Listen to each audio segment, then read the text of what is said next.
فاسألوا أهل الذكر إن كنتم لا تعلمون.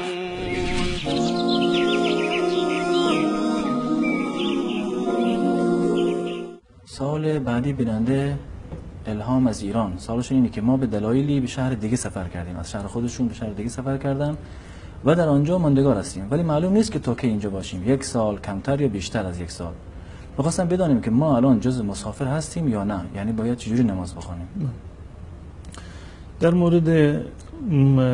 مسافتی که انسان وقتی که این مسافت برود و احکامی به اون تعلق میگیرد چندین مورد هستند، اهم از قصر کردن نماز یا جمع کردن نماز یا جواز در واقع عدم وجوب روزه برای مسافر. این احکامی تعلق میگیرد برای مسافر و این در صورتی هست که یک انسانی از شهر خودش حدود 80 کیلومتر در واقع خارج بشود و از منطقه خودش خارج بشود، این در واقع به عنوان مسافر شمرده می شود و این احکام به این تعلق می گیرند. اما در مورد این که یک شخصی از منطقه خودش و شهر خودش به مسافرت رفته منطقه دیگری در یک شهری در حال سکونت هست، چند روز اگر سکونت بکند مقیم حساب می شود، در این زمینه در میان فقها اختلاف نظر و دیدگاه وجود دارد. جمهور فقها نظرشون این هست که در صورتی که شخصی که به سفر رفته اگر در یک جای، اهم از این که در بیابانی باشد، در صحرایی باشد یا در شهر و روستایی باشد، نیت اقامت 4 روز یا بیشتر از 4 روز را داشته باشد، 4 روز یا بیشتر از 4 روز را داشته باشد، در این صورت مقیم هست و در این صورت هم نمازش باید کامل خونده بشه و هم سر وقت باید خونده بشه. یعنی قصر و جمع برای چنین فردی در واقع مجاز نیست، در صورتی که 4 روز یا بیشتر از 4 روز در واقع مانده باشد. و دلیل این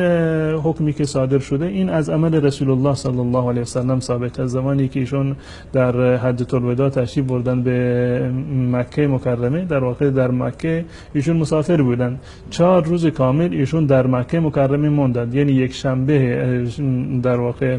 ماه ذوالحجه و 4 ذوالحجه ایشون رسیدن در مکه مکرمه روز یک شنبه، تا پنجشنبه ایشون در مکه سکونت کردن. در این 4 روز رسول الله صلی الله علیه و سلم نمازشون رو قصر و جمع می‌کردن و پنجشنبه تشریف بردن به منی. این مدت اقامت 4 روز با نماز قصر و جمع از رسول الله صلی الله علیه و سلم ثابت است. نظریات دیگری در این زمینه وجود داره که 2 هفته باشه، منتها اونا فقط یک قیاسی هست و دلیل شرعی محکمی که ملزم باشه و قانع کننده باشه نیست. منتها این 4 روزی که من عرض کردم این از عمل رسول الله صلی الله علیه و سلم ثابت هست که حداقل ایشون 4 روز رو در یک جا سکونت کردند و نیتشون هم نیت اقامه بوده و در این 4 روز ایشون نماز رو قصر می‌خوندن. این در صورتی هست یک انسان یک جایی رفته نیت اقامت کرده، یعنی در یک شهری میرود حداقلش 4 روز نیت اقامت کرده. اما اگر شخصی به سفر برود و در یک شهری رفته، یک کار اداری دارد، یک کار تجاری دارد، برای خریدی رفته، برای هر کار دیگری رفته، برای زیارت و بازدید رفته، نمیداند که تا چند روز اونجا میماند، احتمال دارد که امروز، فردا، پس فردا از این شهر خارج بشود و هنوز بالفرض یعنی بلیطی رو نگرفته و تاریخ خروجش و حرکتش دقیقاً مشخص نیست. در این صورت هر چند که بماند در اون شهر باز هم مسافر است، 1 هفته بماند، 2 هفته بماند، 1 ماه، 2 ماه بماند، اما نیتش اینه که من فردا میرم، فردا میرود به پرواز، فرض کنید به پرواز نمیرسد یا بلیطی رو نمیتونه تهیه بکند یا کار دیگری پیش میاد، به هر صورت غیر ارادی در اونجا بیشتر از اون مدتی که دلش میخواد میمونه. در این صورت در تمام این ایام چنین شخصی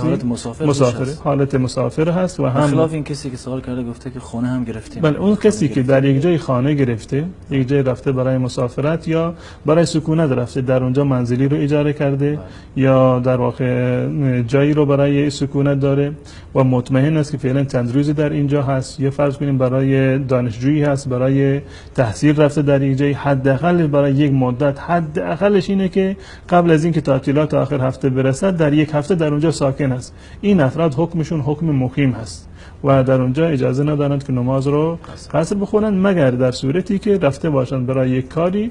ولو اینکه در اونجا خونه دارن، مثلا قبلا در اونجا خونه گرفته بوده و وطن اصلیش نیست، فقط در اونجا اجاره نشین هست، رفته برای یک کاری و یک سری دیگه رفته منطقه خودش، دوباره برگشته به محل کارش. این سری که اومده نیتش فقط این است که 2-3 روزی بیشتر نمونه، در این صورت مسافره. اما در صورتی که رفته باشه در اون شهر سکونت کرده باشه، منزل گرفته و محل کارش اونجا هست و مطمئن است که بیشتر از 4 روز در این شهر میمونه، در این صورت حکمش حکم مقیم هست.